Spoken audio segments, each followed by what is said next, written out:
Hi, my name is Narendra. Let's talk business. Pernah ke tempat cuci mobil kan? Ya iyalah, sering.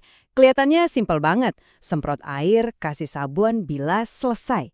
Tapi, pernah kepikiran nggak, di balik kesederhanaan itu ada ilmu yang bisa jadi penentu hidup matinya sebuah bisnis?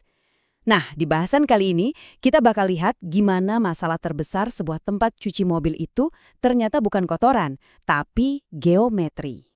Nah, kalau lihat beginian, mungkin Anda mikir, bisnis cuci motor doang, simple lah. Tapi, coba pikir lagi deh, kerumitan yang sebenarnya tuh bukan di prosesnya, tapi justru di gimana cara menyusun semua proses itu di dalam satu tempat yang terbatas. Oke, sekarang kita lihat langsung TKP-nya ya.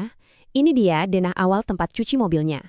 Kelihatan, sumpek ya, penuh banget. Nah, disinilah sumber masalahnya. Buat bisnis ini, musuh utamanya itu bukan lumpur yang nempel di mobil, tapi tata letak yang berantakan ini. Jadi ini bukan lagi soal jago nyuci atau enggak, tapi soal geometri. Gimana setiap jengkal ruangan itu dipakai secara efisien atau malah, ya kebuang percuma. Oke, kita langsung bedah aja studi kasus dari Alia Jaya Motor. Kita lihat gimana cara mereka mecahin teka-teki tata letak ini. Oke, data pertama. Untuk nyuci satu motor, dari masuk sampai keluar, rata-rata butuh waktu 17 menit. Kedengaran cepet ya. Tapi, coba lihat angka ini. 83 menit. Itu buat satu mobil. Gila kan lonjakannya? Ini bukan cuma soal pelanggan jadi bete, nunggu kelamaan. Ini udah jadi alarm bahaya, sinyal kalau alur kerja buat mobil itu bener-bener macet total. Dan yang bikin pusing, pelanggannya tuh rame terus. Rata-rata 30 kendaraan per hari. Kebayang nggak? Ini kayak kita coba nuang air dari galon ke botol kecil, tapi leher botolnya sempit banget, tumpah-tumpah kan? Permintaannya tinggi, tapi tempatnya nggak sanggup nampung, jadi bottleneck. Nah, ini dia visualisasi dari 17 menit tadi. Setiap motor itu harus lewat 5 tahap pengerjaan dan ada 2 kali pindah tempat. Coba deh perhatiin alur panahnya, muter-muter kan? Setiap kali ada perpindahan kayak gitu, itu artinya ada waktu yang kebuang. Belum lagi risiko senggolan atau alur kerjanya jadi tabrakan. Nah, di sini nih inefisiensinya kelihatan jelas banget. Terus gimana dong solusinya? Nah, ini yang keren. Mereka nggak asal bongkar atau renovasi. Mereka mulai dengan cara yang pinter, pakai data. Mereka petakan dulu alur kerja mereka dari awal sampai akhir. Metode yang mereka pakai itu, kalau istilah kerennya, Activity Relationship Chart. Tapi intinya sih simpel dan logis banget. Area-area yang saling berhubungan ya ditaruh deketan. Sebaliknya, area yang saling ganggu ya dijauhin. Gampangnya gini deh, masa iya ruang tunggu pelanggan yang nyaman ditaruh persis di sebelah tempat cuci yang berisik dan becek? Kan nggak banget. Jadi gimana cara kerjanya? Gini, mereka kasih nilai buat hubungan antar area. Contoh, hubungan antara tempat nyuci sama tempat ngeringin itu nilainya mutlak penting buat deketan. Wajib hukumnya. Tapi, hubungan antara tempat cuci yang kotor sama kasir atau ruang tunggu pelanggan, nah itu nilainya tidak diharapkan. Simpel kan kelihatannya? Tapi ini fundamental banget. Dari semua analisis itu, lahirlah 3 aturan emas yang bakal mengubah segalanya. Pertama, area cuci dan pengeringan wajib nempel, gak bisa ditawar, titik. Kedua, mobil dari parkiran itu harus bisa langsung meluncur ke area cuci, gak boleh ada yang ngehalangin. Dan yang ketiga, ini penting banget, pelanggan harus dibuat nyaman, jauhin mereka dari suara bising dan becek-becekan. Nah, berbekal 3 aturan tadi, mereka siap buat menggambar ulang masa depan bisnis mereka. Ini proses mengubah data jadi desain. Aturan-aturan tadi kemudian diterjemahin jadi diagram kayak gini. Ini bukan denah bangunan loh ya.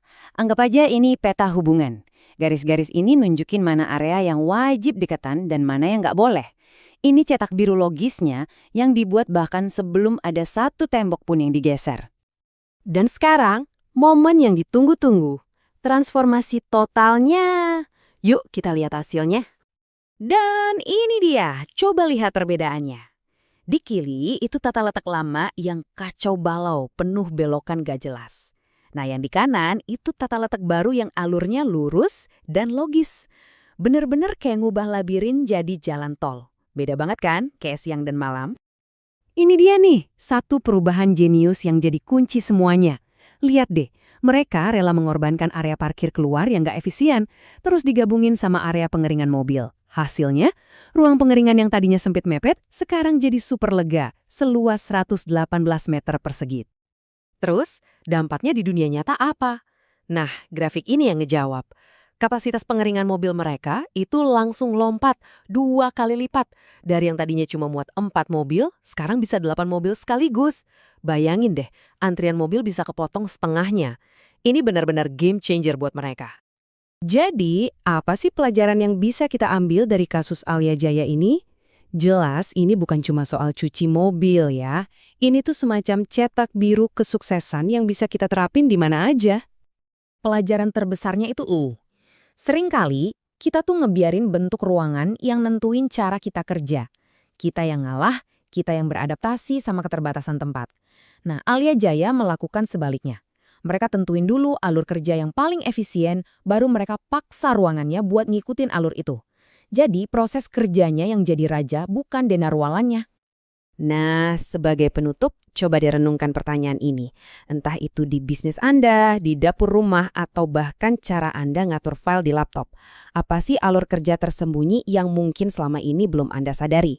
Karena seperti yang kita lihat barusan, kadang-kadang kunci sukses itu bukan terletak pada apa yang kita kerjakan, tapi pada bagaimana alur kita mengerjakannya.